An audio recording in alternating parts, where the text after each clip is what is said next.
Welcome to the show, 5-Star Fam. I'm AJ. Before we get into it, become part of the notification squad by hitting the bell next to the subscribe button on YouTube. Welcome to another episode of 5-Stripe Weekly, and it is a good bounce back from the club. Atl Utd have won 2-1 against Real Salt Lake at the Benz. That's at the wake of Joseph Martinez's comments about the club and also that 3-0 loss. But it is a definite good result, good performance as well. I think attack-wise, we showed something different with Ronaldo Cisneros up top. Thiago Almada and Cisneros paired up well. But we basically saw a 5-2-3 in attack with Juanjo Peralta, the new boy, the defender on loan from Tigres. Also, he gets his first MLS start with Atl Utd. And, basically that five-man backline looked like Wiley from left.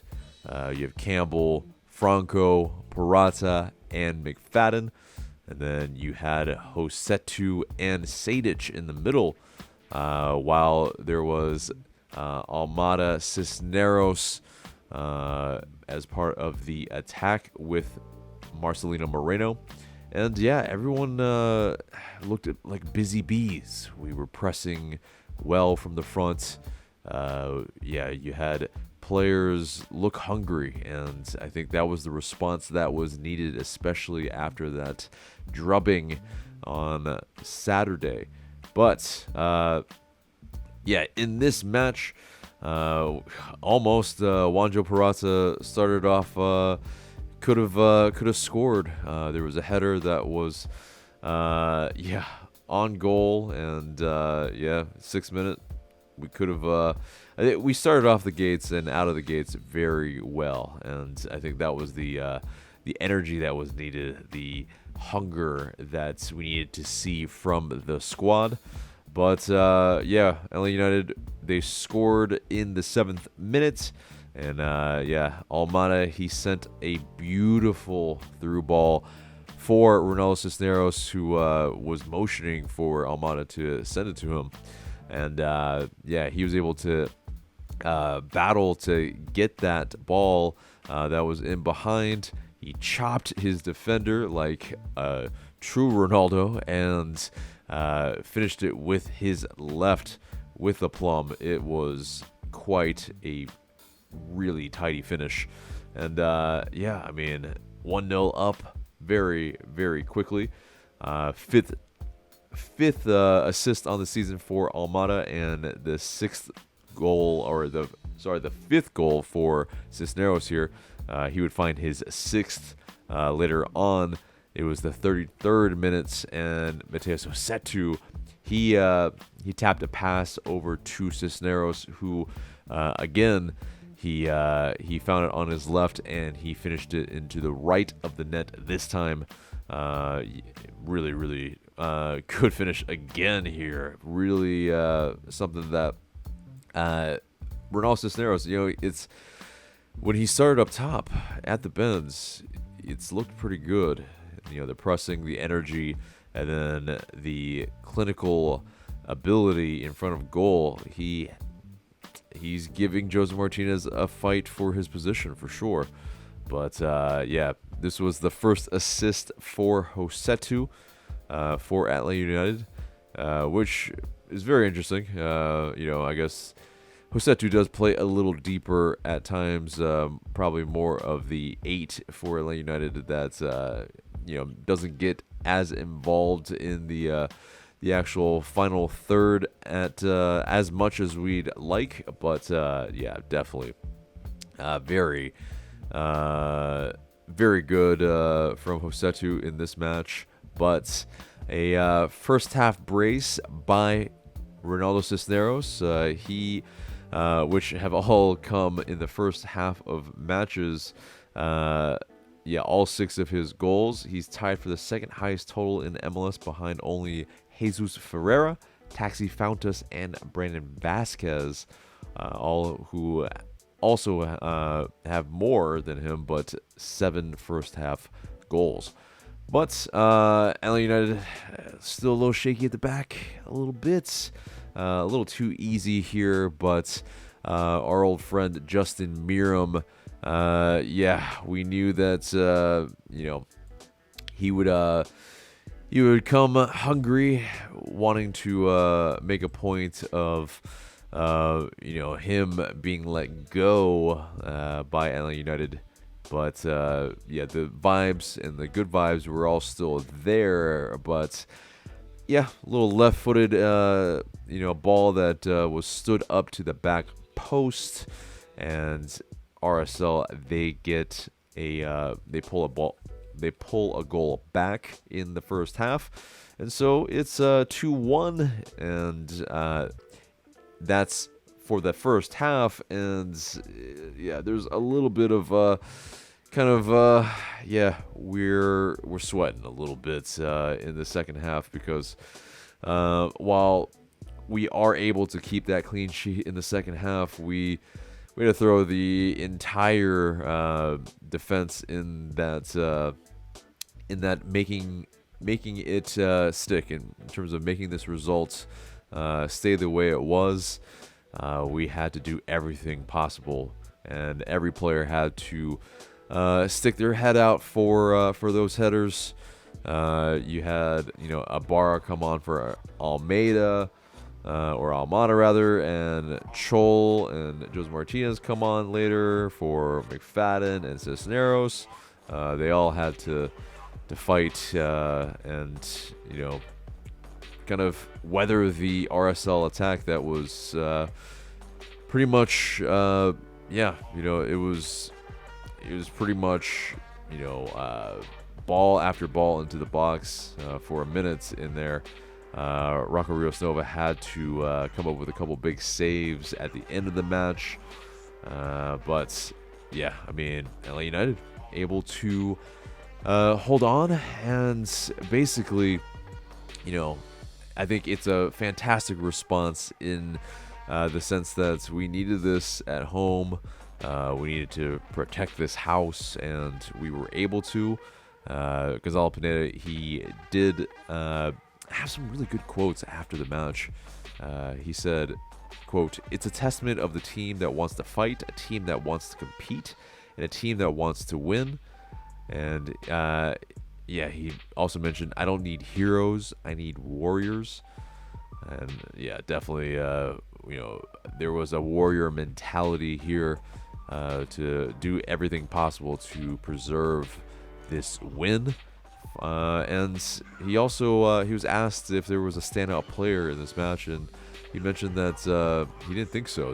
That the standout player was the team, and I think this was the case here. I mean, yes, Ronaldo Cisneros, he gets the plaudits for the brace, but I think front to back the team worked hard to get this result that we needed, and the step here is to find consistency from match to match.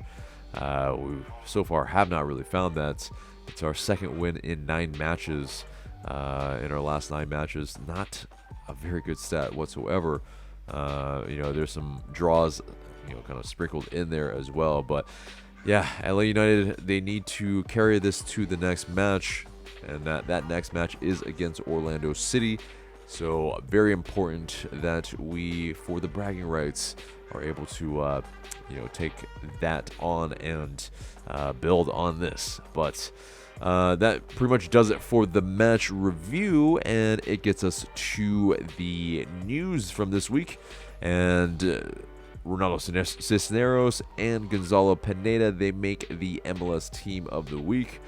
Very well deserved there with, a lot of moves that Pineda made, choosing this starting 11 and, the subs that helped keep this a 2-1 win.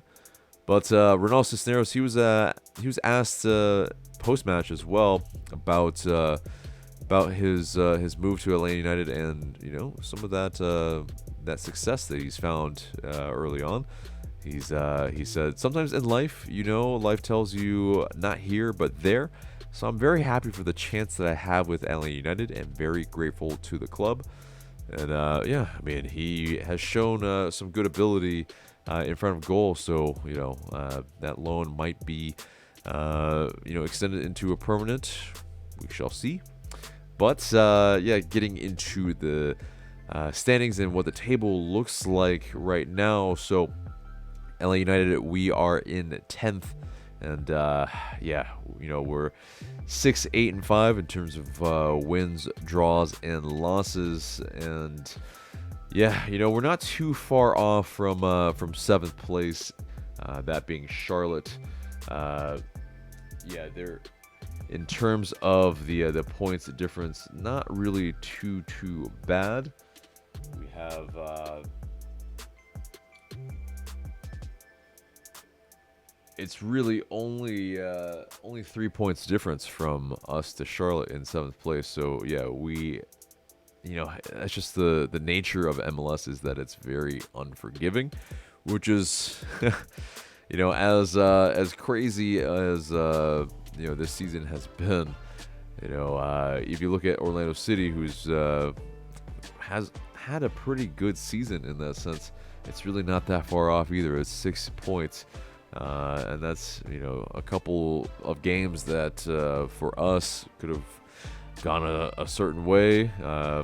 It's really a very marginal difference here. But moving on into some other news from the week, Darren Eales, he wrote an email to season ticket holders. He said that as a brand new benefit and for the first time ever, Atl United will provide free tickets for members traveling to away MLS matches in 2023.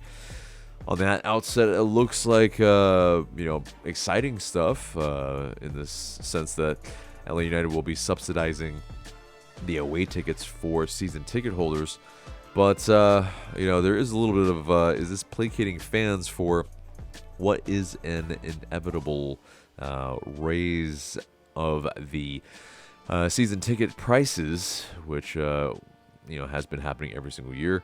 But is it one of those things where this is with possibly diminishing returns? I mean, we're not getting as many of the perks that we got in the past, with some lanyards, with some other things. Yes, obviously they have, if you're a season ticket holder, they have given some little things here and there that say like a phone battery, or a little Joseph statue, etc.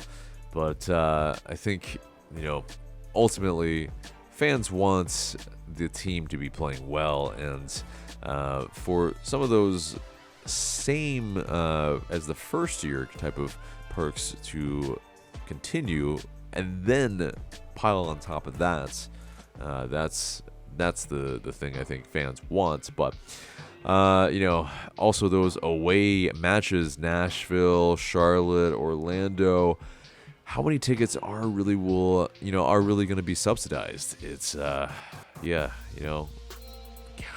maybe 200, maybe 300. I mean, less than that. I mean, it's it's gonna be raised prices probably for all of us, and so how many people can actually take advantage of it? I mean, maybe those kind of midweek matches, maybe who knows, against like Chicago Fire or something like that.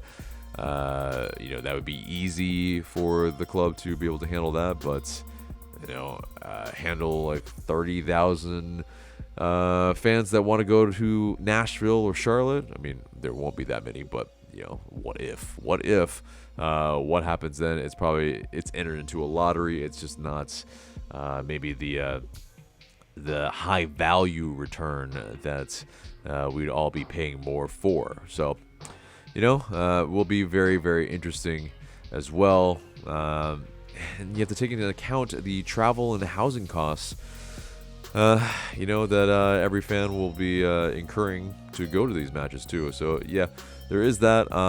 Now there is the season ticket holders getting access to Apple TV. That will be interesting as well. That will be quite handy, I think, for all the season ticket holders to be able to watch every single match now.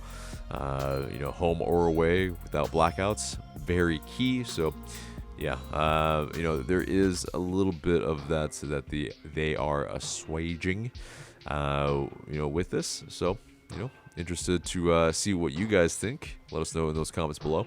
But Jackson Conway, he's up for the USL Championship Young Player of the Year award, and definitely very well deserved. He's been tearing it up for Atl Utd 2, and hopefully, we'll link that article in the description, and you can vote for Conway in that article below. But Atl Utd 2, they fell to FC Tulsa 2-1 on Saturday, and there was 17-year-old. In terms of our score, Raymar, he was able to get a goal, but unfortunately it was not enough. But Atl Utd 2 not having the best season, but there are some really standout performances, from Tristan Traeger recently and Jackson Conway, of course, that have kept things interesting for the twos. That does it for the news, and it gets us to the match preview. And Atl Utd will be playing Orlando City on Sunday, July 17th at 3 p.m. at the Benz. And Orlando City, 5th in the East, and much different side in terms of their attack. The defense, they have probably one of the better center back pairings in the league, and the midfield is pretty solid too. But the attack, Nani, he's gone. Daryl Dike, also gone. Chris Miller, also gone. And so they've brought in Facundo Torres. They've brought in Erkan Kara and Cesar Araújo. And they're a side that still,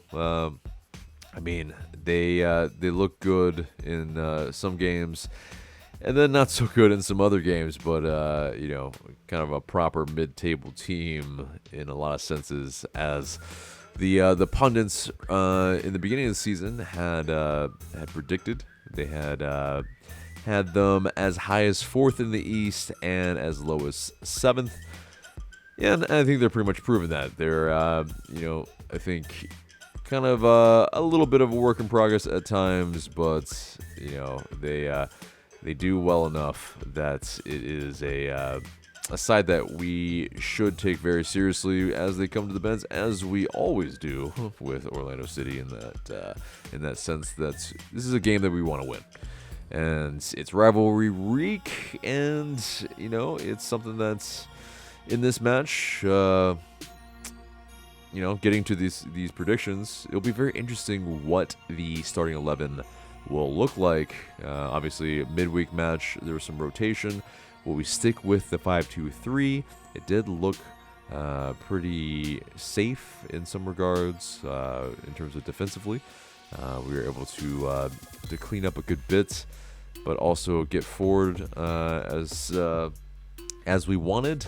This will be as tough of a side as well. I mean, RSL was and are second in the West. I mean, this Orlando City side will be something to contend with as well. I think Rocco Rios Novo probably will persist in goal, as Gudinho he'll probably get a start when maybe there's a little bit more of an absolute reason to rotate, but those things kind of tend to work themselves out. I think we do stick with that 5-man back line: McFadden, Purata, Franco, Campbell, and Wiley. In the middle, I think Hosetu and Ibarra are the midfielders. Ibarra over Sadic. I think he was just rested, but Sadic did have a good match against RSL.